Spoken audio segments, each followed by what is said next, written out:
Hi, I am Lacey. This is Principles of Universal Design for Learning and Differentiated Instruction and Exceptionalities. So what are exceptionalities? There are 13 categories of exceptionality as defined by the IDEA. So I listed them here. We have autism, deafblindness, deafness, emotional disturbance, hearing impairment, mental retardation, multiple disabilities, orthopedic impairment, other health impairment, special learning disability, speech or language impairment, traumatic brain injury, and visual impairment. These are the characteristics associated with different types of exceptionalities.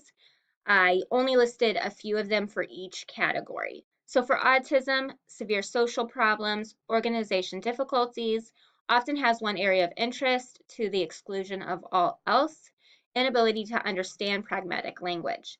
Specific learning disability, possible social problems, possible gross and or fine motor difficulties, difficulty with long short-term memory, and possible issues of impulsivity. Attention deficit disorder without hyperactivity. Difficulty sustaining attention for even short periods of time, easily distracted for external stimuli, cannot see the consequences of actions, losses or loses, forgets things and information, etc. So now I'm going to talk about attention deficit disorder with hyperactivity. So a lot of the symptoms that go with ADD, students with ADHD will also have. Here are some additional ones.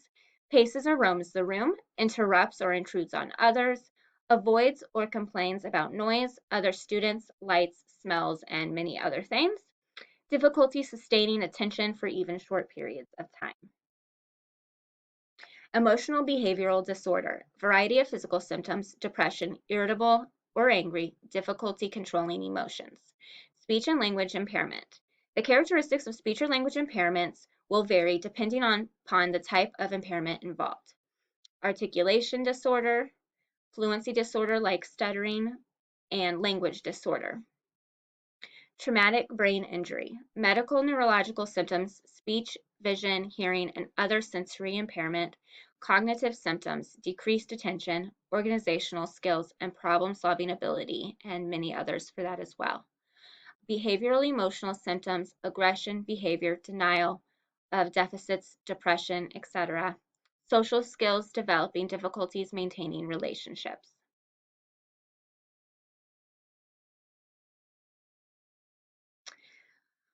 So what is UDL? UDL stands for Universal Design for Learning. It is a framework to improve and optimize teaching and learning that helps give all students an equal opportunities to succeed. So these are for students who have exceptionalities, but other students who maybe don't have the same difficulties like the ADHD or autism or vision or hearing impairment. So UDL has three principles. Principle number one provides multiple means of representation. That is the what of learning. Principle number two provide multiple means of action and expression. That is the how of learning. Principle number three provide multiple means of engagement. The why of learning. So then I kind of wanted to list what these principles can look like inside the classroom. So principle one, representation. That could be PowerPoint presentations with audio, video, notes, etc. Teacher-created blogs, books on tape, text to audio, podcasts, graphic organizers, multimedia books, taping lectures or screencasts, resource links for easy access, and highlighting important areas within the text. These are some examples of principle two, action and expression. Provide expanded keyboards, use checklists and guides for note-taking, optimize access to tools and assistive technologies, support planning and strategy development, provide options for completing assignments. Here are examples for principle three, engagement. Fostering collaboration and community, setting goals. It's important when you set goals, you take in mind the time frame to achieve that goal and the particular student who's setting that goal. Rewards and recognition, mentoring, discussions, feedback. It's important to give the feedback quickly. Offer adjustable levels of challenge. So, what is differentiated instruction? UDL really goes into differentiated instruction. They can go together really well. So, the definition of it is a way of teaching that matches a variety of learning styles. Teachers who use differentiated instruction tailor their teaching approach to match the students' learning styles. Approach to instruction, adapting process, products, environment, or content differentiate for various learning style, needs, and student interests.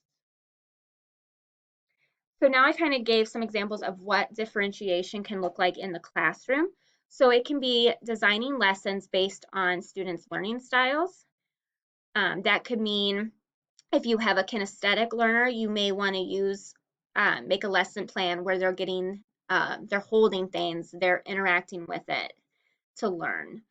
Grouping students by shared interest, topic, or ability for assignments. So for that, it could be if you're doing writing or reading groups, really group them. Like, for example, a reading group, you'd really want to group them maybe with students who are at the same reading level.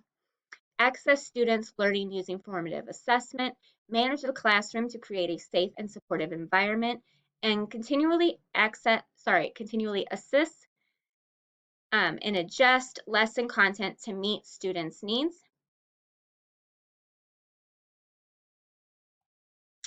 And then since I mentioned learning styles a couple of times so far, I wanted to list what those learning styles are. So verbal, words are their strong point. Visual, they prefer to use pictures, diagrams, and spatial understanding to learn. Musical or auditory, they prefer to use music or sounds or rhythm to help them learn. Kinesthetic, they use their hands, body, and sense of touch to help them learn. Logical and mathematical, learning is easier if they use logic and reasoning. Social, they like to learn new things in a group. And solitary, they like to work alone. They use self-study to learn. Combination, their learning style is a combination of two or more of these styles. The three most common learning styles are visual, auditory, and kinesthetic. So just to kind of summarize what I have talked about, no student is the same. Some will have exceptionalities like autism, ADHD, visual impairments, speech or language impairments, and many of the others. They will also have different learning styles, which makes it important for teachers to know how best to teach and meet the specific needs of each individual student. And then my last slide is just my bibliography. Thank you for watching.